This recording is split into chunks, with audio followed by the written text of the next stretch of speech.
History has given us a simple, unforgettable picture. As the city of Rome burns to the ground, its maniacal emperor, Nero, stands on his balcony and fiddles. It's a story we all think we know, the ultimate symbol of a monstrous, uncaring ruler. That image has held strong for 2,000 years, becoming a shorthand for any leader's catastrophic failure in a crisis. We see it in political cartoons and hear it in news commentary. The ghost of Nero and his fiddle is absolutely everywhere. But what if that story is one of the most successful lies in all of history? What if the iconic image is built on a foundation of slander, political spin, and centuries of misinformation? Today, we're going to extinguish that myth and uncover what Nero really did while Rome burned. We'll dig into the historical sources, separate fact from fiction, and reconstruct the emperor's actions during one of the ancient world's greatest disasters. The answer is far more complex and frankly more surprising than you can imagine. The boy who would be emperor. To understand the man at the center of this firestorm, we can't start with the fire. We have to start with the boy. Lucius Domitius Ahenobarbus, the future Nero, was born into a world of deadly ambition. His family tree was a direct line to the revered first emperor Augustus, and it was tangled with power, prestige, and poison. His mother, Agrippina the Younger, was a force of nature, brilliant, ruthless, and pathologically ambitious. As the great-granddaughter of Augustus and sister of the Emperor Caligula, she had her eyes on the ultimate prize, placing her son on the throne. After being exiled by her own brother, Agrippina returned to Rome with a single-minded focus. She maneuvered her way into a marriage with her uncle, the Emperor Claudius, and convinced him to adopt her son, naming him heir over Claudius's own son, Britannicus. Nero's name was changed to Nero Claudius Caesar Drusus Germanicus, a name that just dripped with imperial power. To shape her son into a ruler, Agrippina hired Rome's finest minds, the brilliant Stoic philosopher Seneca, and the pragmatic head of the Praetorian Guard, Sextus Afranius Borus. They were supposed to mold him into the ideal emperor. And for the first few years of his reign, after Claudius died very conveniently from some suspicious mushrooms, it actually worked. Nero became emperor at just 16, and with Seneca and Burrus guiding him, the empire enjoyed a period of stability. He made popular decisions, like reducing taxes and funding public entertainment, which made him a hit with the common people. But behind the scenes, a power struggle was brewing. Agrippina hadn't schemed her way to the top just to be a silent partner. She saw herself as a co-ruler, even appearing on coins alongside her son. For Nero, a young artist desperate for his own identity, her control became suffocating. The relationship turned toxic. He kicked her out of the palace, stripped her of her honors, and cut her off completely. This leads to one of the most infamous acts of Nero's reign, the murder of his own mother. It wasn't simple. It was a bizarre, almost comical tragedy. First, he tried to kill her using a specially designed collapsible boat, hoping it would look like an accident. But Agrippina was a survivor. When the boat fell apart, she just swam to shore. Realizing his clever plan had failed, Nero dropped all subtlety and sent assassins to her villa to finish the job. Killing his mother in 59, AD was a point of no return. The act of matricide was a profound taboo, and it forever stained his reputation, especially with the Roman elite. They were already suspicious of his populist leanings and his un-Roman obsession with the arts. Nero loved to sing, play the lyre, and write poetry, hobbies considered deeply inappropriate for an emperor, who was supposed to be a general and a statesman, not a performer. This growing divide between Nero and the senatorial class is crucial, because these are the men who would write the history of his reign. They saw an emperor who defied their traditions and who was capable of the ultimate crime. So, when disaster struck 5 years later, they were more than ready to believe the absolute worst of him. The spark in the circus, the night of July 18th, into the 19th of 64 AD was hot and dry. Rome was a city of contrasts, marble temples, and grand forums, but also a tinderbox of narrow, winding streets and rickety wooden apartment buildings. Fires were a common and terrifying part of life. But this one was different. The first flames were spotted in the merchant shops lining the Circus Maximus, the great chariot racing stadium. Fanned by a strong summer wind and fueled by endless dry timber, the fire didn't just spread. It exploded. It roared through the densely packed neighborhoods, consuming entire city blocks in minutes. The fire raged for 6 days and 7 nights. Just when everyone thought it was over, it reignited and burned for another 3 days. The destruction was on a scale no one had ever seen. Out of Rome's 14 districts, only 4 were untouched. 3 were completely wiped from the map, and 7 others were left as smoldering ruins. Temples, public buildings, priceless works of art, and countless homes were gone forever. The city was pure chaos and despair.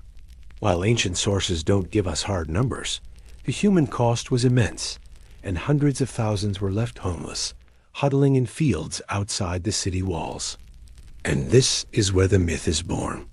The story, pushed by later historians, is of Nero on a balcony, dressed in a costume, playing his lyre, not a fiddle, which wouldn't be invented for over 1,000 years, and singing about the fall of Troy while Rome burned. It's a powerful, damning image. The artist emperor, so mesmerized by destruction that he turned it into his own private concert. It paints him as a monster who torched his own city for artistic inspiration, or maybe to clear land for a new palace. This version of events was pushed hard by historians like Suetonius and Cassius Dio, writing decades, or even more than a century, after the fire. They were senators, members of the very class that hated Nero, and their accounts are filled with salacious details designed to make him look as evil as possible. But what does the most reliable source, the historian Tacitus, say? Tacitus was a child in Rome during the fire and later collected eyewitness accounts. And while he was no fan of Nero, his report is dramatically different. It starts with one crucial myth-busting fact. When the Great Fire of Rome began, Nero wasn't in Rome at all. He was 35 miles away at his seaside villa in Antium. The emperor's response, the story of Nero fiddling while Rome burned, completely falls apart on that one simple fact. He wasn't watching the spectacle. He was miles away. And when news of the catastrophe reached him, his response wasn't to pick up a lyre. According to Tacitus, Nero raced back to Rome and immediately took command. What he did next wasn't the work of a detached tyrant, but a series of swift and decisive emergency measures. Nero launched a massive relief effort, which he paid for out of his own pocket. His first priority was the hundreds of thousands of homeless and terrified citizens. He threw open the doors of public buildings that had survived the flames and, in an unprecedented move, even opened his own imperial gardens to give the refugees shelter. He didn't just give them shelter. He made sure they didn't starve. Nero arranged for emergency food supplies to be shipped in from nearby towns. Crucially, he ordered the price of grain to be dropped to a fraction of its normal cost to prevent famine. These aren't the actions of a man who doesn't care. They're the calculated, effective moves of a leader managing an unparalleled crisis. Nero was also seen on the front lines, personally directing and encouraging the firefighters. But Rome's fire brigade, the vigils, were completely overwhelmed. The only way to stop the blaze was to demolish buildings to create fire breaks. Nero organized these demolition squads himself, but in many places, the inferno was just moving too fast. Despite these very public and expensive relief efforts, the rumors started almost immediately. The disaster was so huge that people needed someone to blame, and the emperor was the obvious target. The fact that Nero's own palace was destroyed in the fire didn't stop the whispers. Some people claimed they saw gangs of men actively spreading the flames, and they wondered if they were acting on the emperor's orders. So why did the rulers stick? The answer lies in what came next. Nero didn't just want to rebuild Rome. He wanted to remake it. He introduced a revolutionary new building plan with wide streets and strict codes requiring fire-resistant stone. From a modern urban planning perspective, it was brilliant. But at the heart of this new Rome was his most ambitious project, a colossal, extravagant new palace called the Domus Aurea, or Golden House. Built on a huge tract of land the fire had conveniently cleared, this was no ordinary palace. It was a sprawling complex of villas, gardens, and even an artificial lake covering hundreds of acres. It was decorated with gold leaf, jewels, and ivory, and at the entrance stood a 120-foot-tall bronze statue of himself. When it was finished, Nero reportedly said, "At last, I am beginning to be housed like a human being." This jaw-dropping display of opulence, built on the ashes of his people's homes, was a public relations nightmare. It cemented the suspicion that Nero had started the fire just to make way for his vanity project. It didn't matter that he had an alibi or that his relief efforts were extensive. The Golden House became the smoking gun his enemies needed. Facing a tidal wave of public anger, Nero needed a scapegoat, and he found one in a small, misunderstood, and widely hated religious sect. The scapegoat. With public fury mounting and the whispers about his own guilt getting louder, Nero had to deflect the blame. He needed a target that people already viewed with suspicion. He found the perfect culprits, the Christians. In 64 AD, Christianity was a new and obscure faith.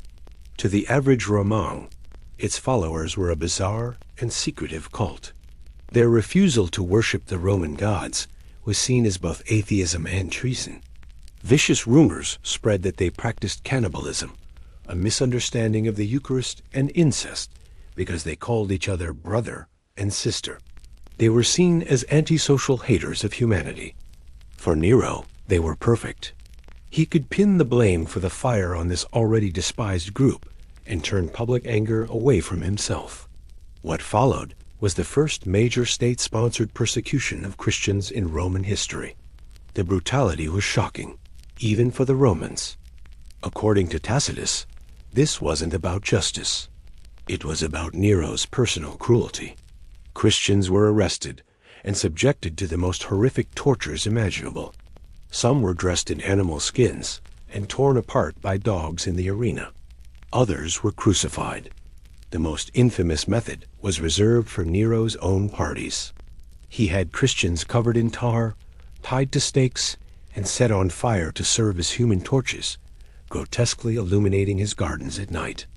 This scapegoating was horrifically effective in the short term, but in the long run, it cemented Nero's image as a monster in the eyes of a faith that would, against all odds, eventually dominate the Western world.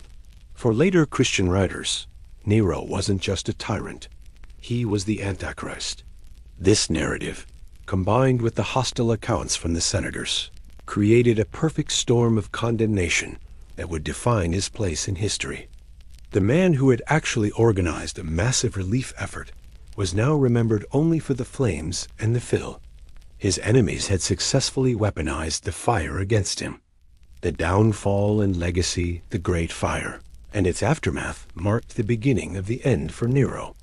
The enormous cost of rebuilding Rome and constructing his Golden House wrecked the empire's finances. Nero had to raise taxes and devalue the currency, causing widespread economic pain. This, combined with the lingering anger over the fire, created fertile ground for conspiracy. In 65 AD, a year after the fire, a major plot to assassinate Nero was uncovered. The Pisonian conspiracy, as it's known, involved dozens of senators and soldiers. When the plot was exposed, the backlash was brutal. Leading figures, including Nero's old tutor Seneca, were executed or forced to commit suicide. The court plunged into a state of paranoia and fear. Over the next few years, the empire began to unravel. Rebellions broke out in Judea, then Gaul, and finally in Spain, led by the governor Galba. One by one, the legions switched their allegiance to Galba. The Senate, seeing its chance, declared Nero a public enemy, meaning anyone could legally kill him. Abandoned by his own bodyguards, Nero fled Rome. His final hours were a pathetic scene of terror and indecision. Hiding in a villa, he reportedly cried out, "What an artist dies in me!" As horsemen approached, he took his own life with the help of a loyal servant, ending the dynasty that had ruled Rome for a century. His death plunged Rome into a bloody civil war, the year of the 4 emperors. The stability he once oversaw was shattered. The new dynasty that emerged had every reason to continue trashing Nero's reputation to legitimize their own rule. His grandest project, the Golden House, was an embarrassment. It was stripped, filled with earth, and built over. On the site of its massive artificial lake, the Emperor Vespasian built the single most iconic structure in Roman history, the Flavian Amphitheater, better known today as the Colosseum. The consensus among historians today is that the fire was almost certainly a tragic accident. There is no credible evidence Nero started it, and plenty of evidence that he took active steps to fight it and help its victims. The story of him fiddling is a complete fabrication political propaganda that's proven to be more resilient than stone. So, what did Nero really do while Rome burned? He wasn't fiddling. He wasn't even there when it started. He was organizing a massive citywide disaster relief effort. He housed the homeless, fed the hungry, and laid the groundwork for a safer city. The image of the monster who sang while his people suffered is one of history's most successful character assassinations, a lie crafted by his political enemies. The truth is a messy tale of a flawed leader in an impossible situation, whose own grand ambitions in public relations blunders let his enemies write a story that has overshadowed the facts for 2,000 years. Was he a hero? Absolutely not. His reign was filled with paranoia and breathtaking cruelty. But was he the pyromaniac of the legend? The historical evidence says no. Ultimately, the story of Nero and the Great Fire is a powerful reminder that history is written by the victors, and a good story, no matter how false, can be more powerful than the truth. What do you think? Was Nero a misunderstood ruler or a tyrant who got what he deserved? Let us know in the comments below. And if you found this historical myth-busting interesting, make sure to like this video and subscribe for more stories you thought you knew. Thanks for watching.